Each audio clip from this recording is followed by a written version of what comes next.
The anime began when Akira Suzuki, a 29-year-old game programmer, awoke in his game world after a nap under his desk. He became overpowered, adopting the name Satu. Accustomed to overtime, he lived a solitary work-focused life. Furthermore, while adjusting to a Sunday train, he quickened his pace. Upon arriving at the office, he coded for Project War World, deemed too challenging. Suzuki proposed rewarding players for mission success without items, and his colleague readily agreed. During lunch, he helped a lost child who was quickly reunited with her mother. Subsequently, he returned to Code Freedom Fantasy, even as he couldn't help but envy a colleague's family time. Given his packed schedule, with no time for dating, Suzuki toiled through the night. Following a 3-day marathon, he addressed an inventory bug flagged by his colleague. In doing so, he felt a sense of accomplishment and pride in his dedication to the craft. After a brief moment of confusion, Suzuki realized he was working on Freedom Fantasy, not War World. He fixed the issue late into the night, finding some colleagues still at the office. Exhausted, he rested under his desk. Upon waking, he found himself in an arid land, akin to the FFL game world. Suzuki, now known as Satu, discovered he could access menus with his mind. He found himself in Dragon's Valley, facing formidable lizardmen troops. Initially unable to fight at level 1, he hid, surviving their onslaught with a meteor shower. His XP surged. After defeating the lizardmen, Satu faced a lone survivor, ultimately triumphing. In the aftermath, unable to log out or save, he noticed his skills and level had skyrocketed.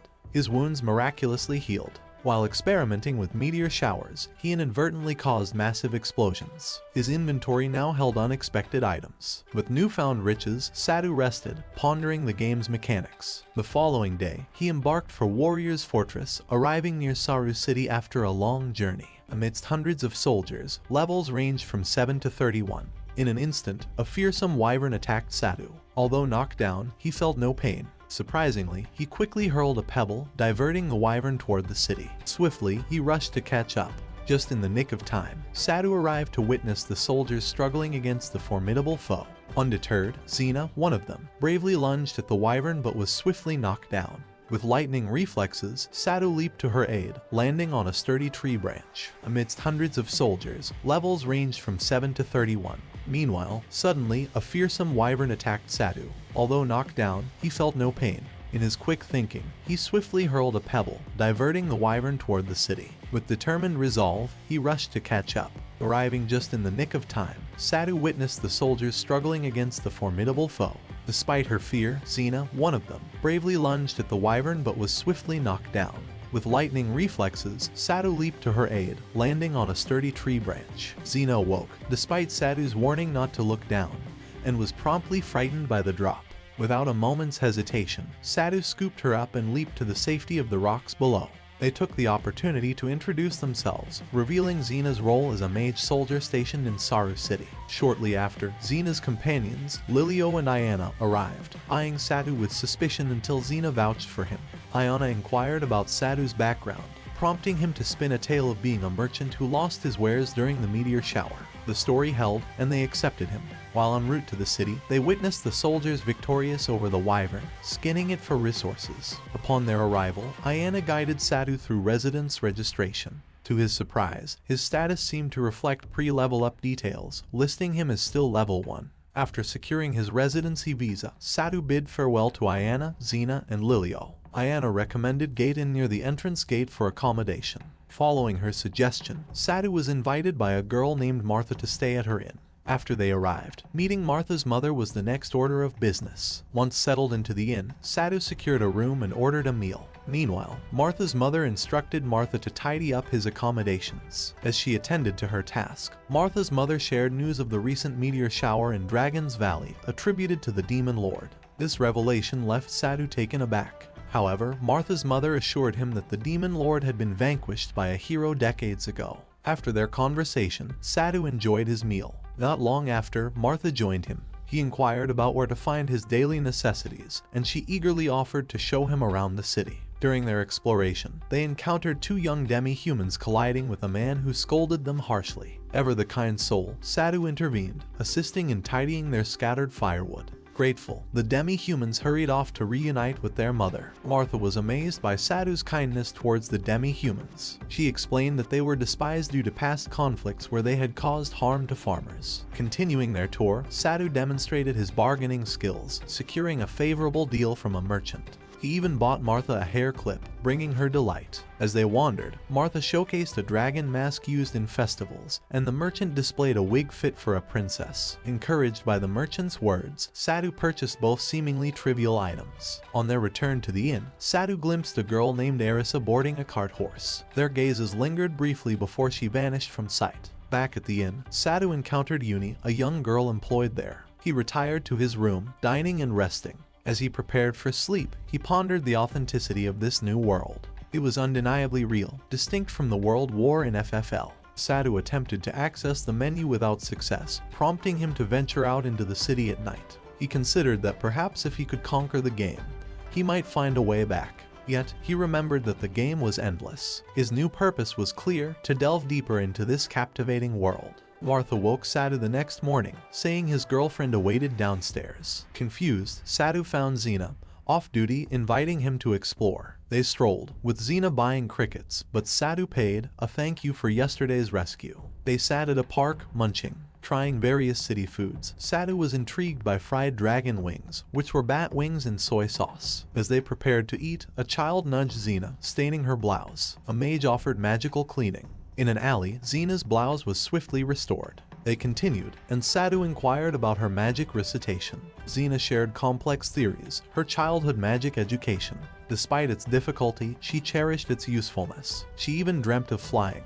In good humor, Saru playfully suggested a flying date. She blushed, asking him to wait until she could fly. After a market stroll, they reached the fort. From there, Saru spotted a city windmill. Xena explained its dual purpose, a wheat mill and wyvern refuge. She suggested visiting. En route, they passed a temple. Xena invited Saru to stop by. Inside, a hero fought the demon lord, wielding a blue glowing holy sword. It was evident that only true heroes emitted this light. If unworthy, it stayed dormant. The priestess Orma clarified that wielding the sword wasn't enough. Only a hero summoned by Parian could defeat the demon lord. Orma, a noble's daughter cared for by Xena's mother, worshipped Parian. During their chat, Orma was called to aid someone, thus parting ways. They met the cart horse owner. While Xena bargained, Saru discovered many titles, including Godslayer. He wisely kept his powers discreet. Continuing their tour, Xena spoke of anti-dragon towers with cannons, a ruined one from a prior dragon attack. Saru inquired about the previous hero.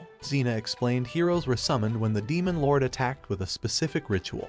Different lords attacked each generation, some commanding beasts or demons. Finally, they arrived where priest Zakwin condemned demi-humans as demons, stoning 3 captives. Xena shielded them, rebuked by the priest. Appalled, Saru discreetly scanned and apprehended the instigators. A Galaran temple priest arrived to support Xena, asserting that priest Sequin could be apprehended for violating royal rules on torturing demi-humans. In the midst of this, Saru incapacitated the provocateurs and unmasked their leader, Hers. He exposed Hers as the true instigator, revealing Hers had supplied his demi-human slaves to Pre-Sequian and sold the supposedly sacred stones, inciting many. Suddenly, Hers transformed into a demonic form, impaling himself. Panic ensued, and everyone fled. Saru encouraged the demi-humans to escape, but their master, Hers, ordered them to stay, threatening harsher punishment if they disobeyed. Undeterred, Saru checked their status, finding they no longer had a master due to Hers killing Xena. Soldiers arrived to confront the demon, ignoring Saru's pleas. A magic circle formed, transporting them to the demon nest. Saru found himself with the 3 demi-humans, Pachai, Tama, and Lisa. Learning they lacked proper names, he christened them.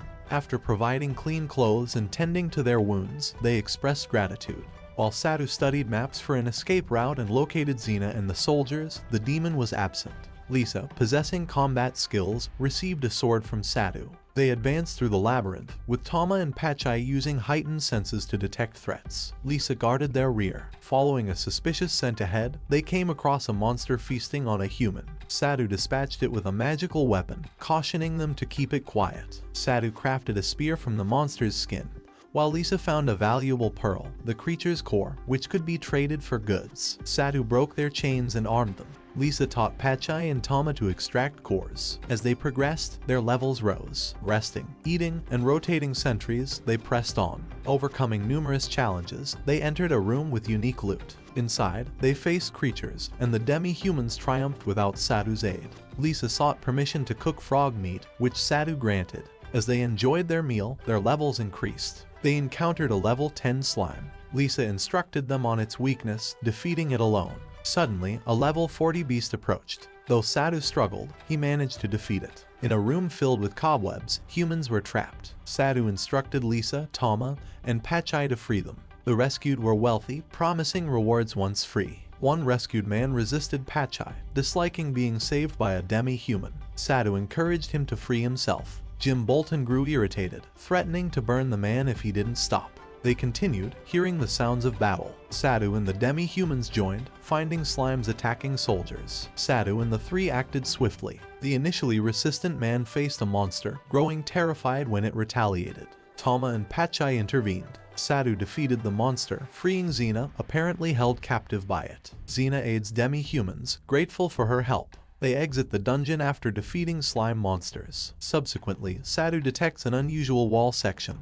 finding a hidden door on the map, connected to the prior monster encounter. Meanwhile, a soldier uncovers a chest, releasing the demon that banished them. A duel ensues. Saru intervenes, swiftly vanquishing the level 40 monster. Donning a disguise, Saru confronts the demon, learning of a summoning ritual for a higher demon.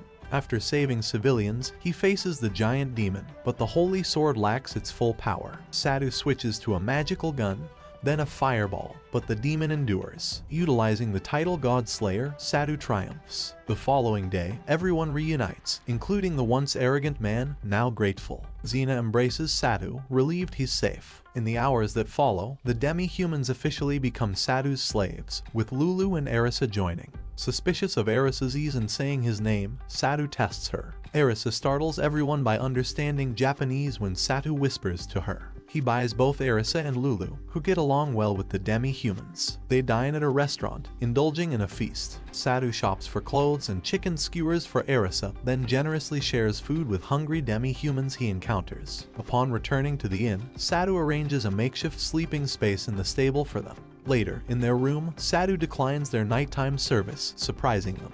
Erisa's attempts at magic further astonish him.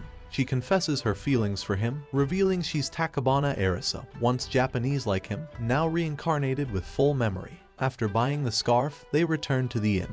Erisa approaches with a feigned air of sophistication, prompting Saru's mock amusement at her assumed ignorance. He instructs her to gather the others, recalling their conversation from the previous night. Erisa reveals her past as a princess of a once prosperous kingdom, where her strategic misstep led to its decline. Another kingdom invaded, leading to the execution of the royal family. Only Erisa and Lulu survived, meeting the slave trader Lisa. Together with Tama, Pachai, and Lisa, they joined forces with Saru, who provided them with funds for daily necessities. Erisa seeks permission to use magic if needed, and after contemplation, Saru grants it. Xena comments on the slaves' improved demeanor, attributing it to Saru's compassionate treatment. They decide to find a house and visit a housing agency. Of the three available houses, the first had a dark history, the second was near a brothel, and the third harbored a criminal base. Dissatisfied, they inform the agent, who promises to find more options. Later, they attend an opera, and after its conclusion, Saru sends Lisa to buy meat. En route, they encounter Ayana and fellow soldiers who fought fang ants. Some ants escape to the city, and Pachai and Tama arrive with a giant ant. Saru senses an impending ant onslaught and orders Lisa and others to arm themselves. The ensuing battle sees thousands of ants approaching the city, most blocked by a magic shield, but some manage to breach it.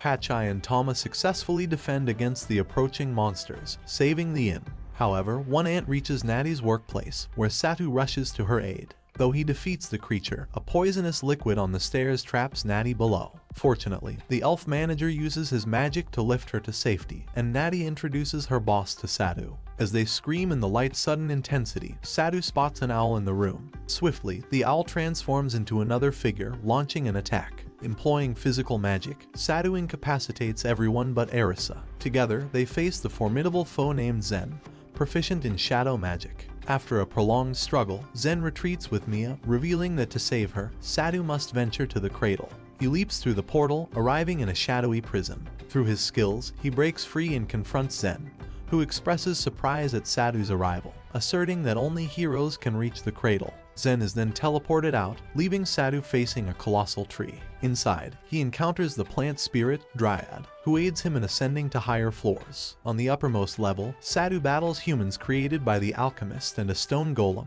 emerging victorious. He encounters Dryad again, but she's weakened and immobile. Saru revives her with water's help and ascends further. There, he faces a horde of insect monsters, triumphing over them. Reaching Zen and Mia, Saru surprises Zen with his speed. Zen summons followers, and they gang up on Saru while Zen escapes with Mia. Saru confronts artificial human girls and stone warriors, defeating them all. One of the girls pleads for her master's wish to be fulfilled. Meeting Zen, Saru learns of Zen's tragic history and his desire for a hero's end. With all his might, Saru defeats Zen, who leaves behind a wedding ring. He retrieves Mia, who is still unconscious, as the Cradle initiates self-destruction. Mia, familiar with Cradle's workings, can't halt the process but can teleport them out. Saru takes Mia and the fainted girls to the previous room. Mia teleports with them, while Saru rescues another unconscious girl. Encountering Dryad once more, she transports them out of the Cradle. Upon their escape, unfortunately, tsunami waves approach. Saru counters with fire magic, turning the waves into steam while carrying the girl's body. After narrowly escaping the disaster, Saru reunites with Arisa and the others. With their former master gone, they accept Saru as their new leader. He entrusts Zen's wedding ring to the girl, who plans to deliver it to Zen's wife. One of the artificial girls, whom Saru names Nana, opts to stay with him. They return to the city and regroup. Mia requests to be taken to the elf village, and once preparations are made, they embark on the long journey. They rest in the hills, where Lisa prepares a meatless dish for Mia. As they continue, Mia showcases her leaf-based musical talent. Although they attempt to replicate it, their efforts fall short. At Eris's suggestion, they explore some rock formations, leading to the discovery of stone ruins reminiscent of a shrine gate. This triggers a distant memory for Saru, hinting at a mysterious girl and a past life revelation. While continuing their journey, they encounter a community of rat men. Mia pays her respects at the rat men's tomb, honoring those who protected her. Their journey continues, and they cross paths with Dawson, a man who mistreats the locals. Saru later heals an injured man with a potion, prompting Arisa to caution him about their limited supply. To overcome this challenge, determined to learn potion making from Zen's grimoire, Saru devotes himself to research. After numerous trials, he successfully concocts potions of high quality. In order to maintain their potency, Saru realizes they need a specific type of bottle, leading them to the nearby town of Kohanu. Upon arrival, they visit an alchemy store, but discover that all suitable bottles have been purchased by a man resembling Dawson. The shopkeeper directs them to a pottery shop, where Saru is offered pottery making lessons. Later, they overhear a conversation in a tavern, revealing a plot to disrupt the potion deliveries to the illusory forests. Returning to the city with a carriage full of potions, they are pursued by assailants seeking to destroy the bottles. Despite their efforts, some potions are lost. In Kohanu, they meet Birkin, a nobleman involved in the conspiracy. After a heated confrontation, Saru is given until evening to produce 300 potions. Despite collecting the necessary ingredients, they face a bottleneck without suitable bottles. The owner of the pottery shop offers unexpected assistance, allowing them to craft their own vials. In the meantime, Ineni diligently creates potions. As evening approaches, Dawson attempts to interfere with their operation. In a moment of desperation, Saru intervenes, leading to a confrontation. They manage to complete the potions, but face resistance when delivering them. However, the Earl of Kohanu arrives, and the plot unravels. With the crisis resolved, they continue their journey to escort Mia to the land of the elves.